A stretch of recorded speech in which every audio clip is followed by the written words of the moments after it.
You are about to hear another episode of The Deerslayer, dramatized and directed by Charles Frederick Lindsley.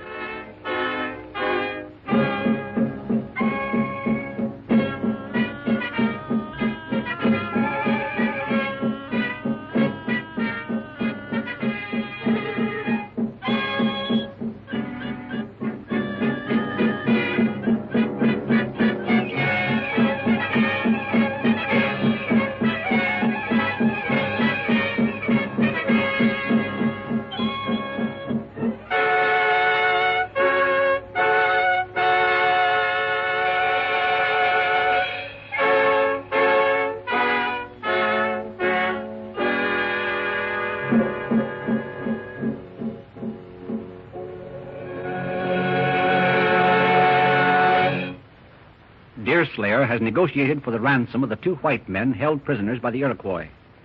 He has shown the chief, Rivenoak, the curious little ivory elephants, the beasts with two tails, and demanded the return of Tom Hutter and Harry March for their exchange. Rivenoak parleys with the woodsman and finally refuses the offer. As the Iroquois push off in their raft, Judith, who is watching them through the spyglass, cries out a warning. Be on your guard, Deerslayer. I can see rifles beneath the hemlock brush, and the Iroquois is loosening them with his feet. I see what you're doing, Mingo. Make another move for them rifles, and you're a dead Injun. Iroquois, no got rifle. You lie. I can see them with this spyglass. Oh, I should Rivenoak and White Brother leave cloud between them. They both wise and brave. We part like friends. One beast, price for one prisoner. I thought you'd come to your senses. And now, Mingo, you'll see that a pale-face knows how to be generous. Bring us our friends, and you can have 3 ivory beasts. And if you come afore sunset, you may have a 4th. A pale-face? He give 4 animal with 2 tail if white captive men come before sunset? Yes, 4. Rivenoak, chief of Iroquois. He go. Captive, come. Deerslayer, can any faith be put in these wretches?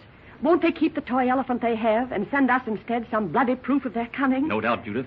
If it wasn't for Injun nature, but that 2-tailed beast will turn the whole tribe into a hornet's nest of curiosity. There'll be no peace between them until they get every carved bone they can from us. Well, all we can do now is to wait and see what they will do.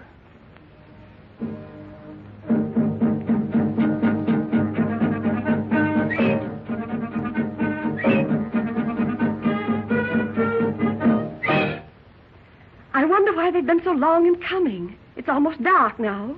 Do you suppose they've intentionally waited until this time so they can attack us? No, they'll not attack, I'm sure. They know the danger in that. I think they probably had Hurry and your father at a camp removed from the point where they embarked and had to wait until some of the band could fetch them. Must not make Iroquois angry. Be friendly, Deerslayer. Well, that's a new note from you, Chingachgook. What's your reason in that? Make Iroquois angry? They take women away from camp. Oh, I see. Some more cunning of Big Serpent. He's afraid, Judith, that the Indians will remove the women and children and take Wah-ta-Wah along. I guess you're right, Chief. Rather than have the bargain fall through now, I'll throw in 3 or 4 war trinkets to please their fancy. We must keep them calm and trustful until we can get your gal away from them. I believe I see them now, Deerslayer. It's getting dark, but maybe you can tell who's on the raft. Why, you're right, gal. They've slipped up on us almost while we've been talking about them. Here, let me see. Can you see Father and Harry? Yes. Your father and Harry are on board all right. All trussed up like animals. Listen. Ahoy there! Judith! Deerslayer! It's Father. It's all right, old Tom. Tell the Mingos to keep the distance. We'll make our bargain from here. Chingachgook, go inside and hide all the firearms.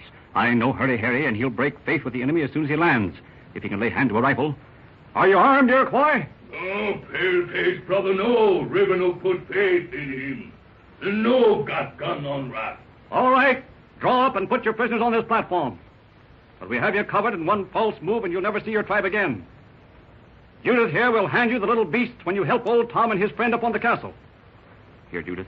Take these elephants and pass them over when the prisoners come up on the platform with us. The other Iroquois cutting the ropes off their feet now and helping them up. They've been trussed up so tight they can hardly stand. Hello there, Harry. You look like a girdled pine in the clearing. I'm glad to see that you haven't had your hair dressed by any Iroquois barbers. Okay, Deerslayer. It'll be prudent for you to deal less in mirth and more in friendship. Give us a hand. Act like a Christian for once, and not like a laughing schoolgirl. We'll take the master of the castle first. Up with you, Hutter. Here, let me cut these bonds off your hands. You've come off whole, feet and all. You're just a little numb from being tied up so tight, that's all. Here, dance around a bit, and nature will soon set the blood in motion. Have you delivered the elephants, Judith? Yes, Rivenoak has them all. Good. Come on, Harry, you're next. Welcome to Muskrat Castle. And I'll perform the same service for you. There. Give me that rifle. Hurry. I'll teach them bloody varmints they can't treat Harry this way. Stop that rifle, Harry. Are you crazy? Give it to Stop me. it, I say. I tell you, them Indians have treated me in a terrible way. You think I'm going to let them get away with that? Well, Harry, it's a good thing that you fired straight in the air. If you'd killed one of the Mingos on the raft, no ransom in the world could save our scalps. You're a fool to lose control of yourself in such a way. You've come off whole, and that's not little. Knowing that there's 4 rifles on the castle now, the varmints may decide to leave these parts. Ah, you're a woman, Deerslayer. Grow a beard, and maybe you'll be fit company for real men. That blackguard Rivenoak has an uncommon scalp, and I'd give as much for it as the colony. A white man's word is worth more than all the scalps in the world, Harry. And Deerslayer never breaks faith, even with a redskin. Well, it's over now, and sighs and lamentations won't mend the matter.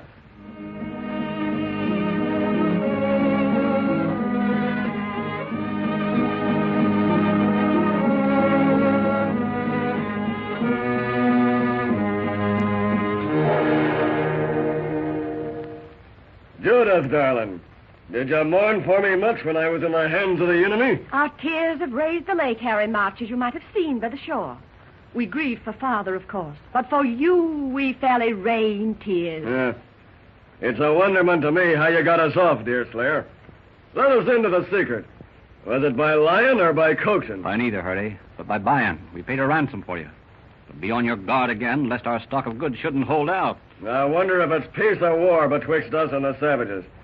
This giving up captives has a friendly look. Here's an answer to that question, Master March. Look at that. Why, it's a bundle of sticks tied with a piece of deerskin. Where did it come from? Oh, look, Harry. The ends have been dipped in blood. You're right, Judith. If this isn't plain English, it's plain Injun. This is a declaration of war. How did you get this, Deerslayer? Where did it come from? We left Chingachgook on the lookout after the Iroquois chief left on his raft. He tells me that the raft had not gone far until it headed toward us again. He was just about to call me when Rivenoak threw this faggot up on the platform of the castle and then rode away. The prowling wolves! Hand me that rifle, Judith. I'll send an answer back to the vagabond. Not while I stand by, Hurry. He'll do no good. Give me a rifle, I say. Yeah, give me a canoe, and I'll overhaul the devils and bring back Rivenoak's scalp. I'll attack their camp if necessary. They fetched me once, but this time the painted reptiles will not catch me up. Deerslayer, you're untrue to your friend. Shame on you, Harry March. You're a braggart and an ingrate. Let him rant, Jude. The war's not over, Hurry. And you'll have chance enough to express your vengeance. But go into the cabin with Hutter and cool yourself off. You're in no danger tonight. Ah, you're nothing but a school. A well-named young man, Judith.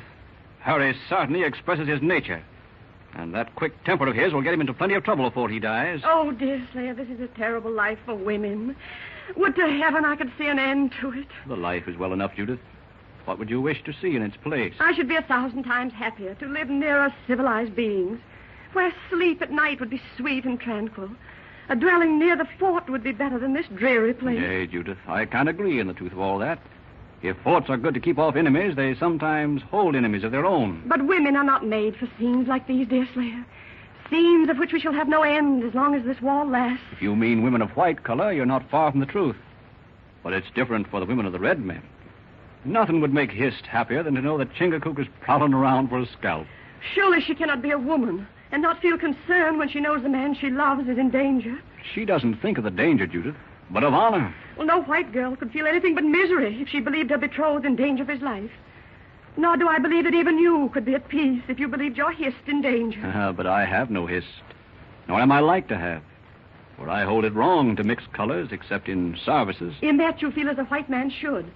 Though as for Harry, he would be all the same, whether his wife were a squaw or a governor's daughter, provided she was comely and would help keep his stomach full. Oh, you do March an injustice, Judith. No, Harry's greedy, selfish, and overbearing, ferocious. He's not like you, Deerslayer. You're manly and natural and honest. Thank you, Judith. Thank you with all my heart. Harry is blunt. But listen, that's Chingachgook. Come in, Chief.